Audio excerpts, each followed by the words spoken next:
Maintenant que tu sais ce qu'est un Fab Lab et comment on y rentre, il te faut savoir quelle machine utiliser pour concrétiser ton projet. Il y a évidemment plusieurs facteurs. La réponse la plus courante dans un Fab Lab est d'ailleurs « ça dépend ». Et en général, ça dépend de beaucoup de choses. On va commencer par rappeler très brièvement ce que font nos machines. Les imprimantes 3D donnent vie à ton objet en déposant la matière couche après couche. Les CNC et la laser, elles, enlèvent de la matière, soit pour graver une surface, soit pour découper le contour d'un objet. Les CNC font ça avec ce qu'on appelle des fraises. C'est comme des mèches de foreuse, mais sous stéroïdes. La laser retire de la matière en la carbonisant, littéralement. Ainsi, nous avons le tout premier facteur à prendre en compte dans le choix de la machine, son propre fonctionnement. Il est par exemple hors de question d'usiner un matériau comme le PVC à la laser, parce qu'il dégage des fumées toxiques en étant brûlé. Ensuite, les contraintes techniques des machines peuvent influencer ton choix. Parmi elles, la plus évidente est la contrainte liée à la taille de la surface de travail. Si la grande CNC peut travailler dans une zone de 2,30 m sur 1,30 m, la laser, elle, ne peut usiner que du 60 cm par 30 cm. Une autre contrainte liée à la machine même est sa puissance. La puissance d'une machine peut influer sur la vitesse d'exécution du travail ou sur le nombre de passes nécessaires. Ou plus simplement, sur l'absence totale de résultats. Il est par exemple impossible de travailler du métal avec notre laser actuel. Pour compléter la liste des facteurs liés aux machines elles-mêmes, il y a le temps d'exécution. L'impression 3D fait des miracles, et la laser aussi. Mais il faut être patient. En général, plus tu veux une qualité élevée, plus ta patience sera mise à rude épreuve. La bonne nouvelle, c'est que tu n'as pas forcément besoin que ton objet ressemble à une pièce de musée pour vérifier que ton idée est bonne. En tout cas, pas dans un premier temps. La taille, le temps, la qualité, le fonctionnement sont donc les premiers points de réponse qui peuvent t'aider à choisir la meilleure machine. Le matériau, en plus d'influencer l'esthétique, la résistance et les propriétés de ton prototype, va aussi orienter le choix de la machine. Mais ça, tu t'en doutais déjà avec tout ce qui a été dit avant.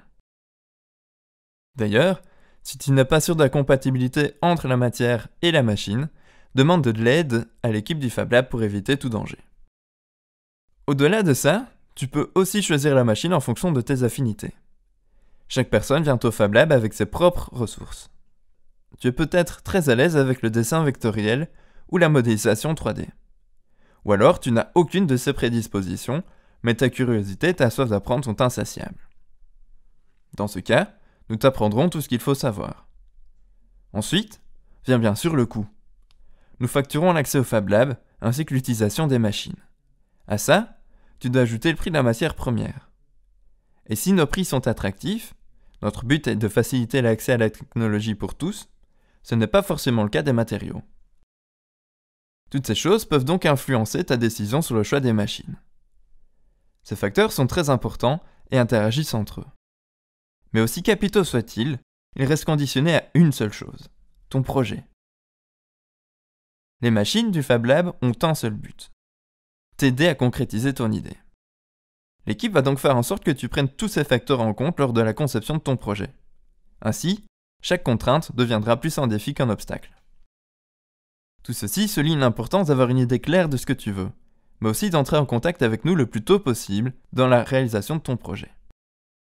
Ça explique aussi pourquoi nous passons autant de temps à discuter lors de la première rencontre. Une autre chose intéressante à relever, c'est le caractère vivant qu'aura ton projet dès que tu pousseras la porte du Fab Lab. Il évoluera, grandira, gagnera en maturité, en fonction de tous ces facteurs. Et toi aussi tu changeras.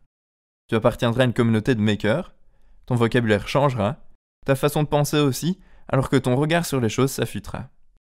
Sans parler de tes nouvelles compétences. Tout ça à partir d'une idée. Ton projet est donc véritablement l'épicentre de tout. Il est important de dire aussi qu'il n'y a pas de bons ou de mauvais projets. Il y en a tout simplement de deux types. Ceux qui sont prototypables chez nous, et ceux qui dépassent de loin les contraintes de nos machines. Si c'est le cas du tien, pas de panique. Nous t'aiderons à le modifier pour qu'il soit réalisable chez nous, ou nous te réorienterons vers qui de droit. N'hésite pas à scruter notre wiki pour voir les projets qui sont déjà passés par ici. Rejoins aussi nos réseaux sociaux pour avoir les dernières nouvelles. Ce podcast a été rendu possible grâce au soutien du FEDER et les fonds européens de développement économique régionaux et du Kik Festival. Retrouve-nous sur track.be et sur nos réseaux sociaux.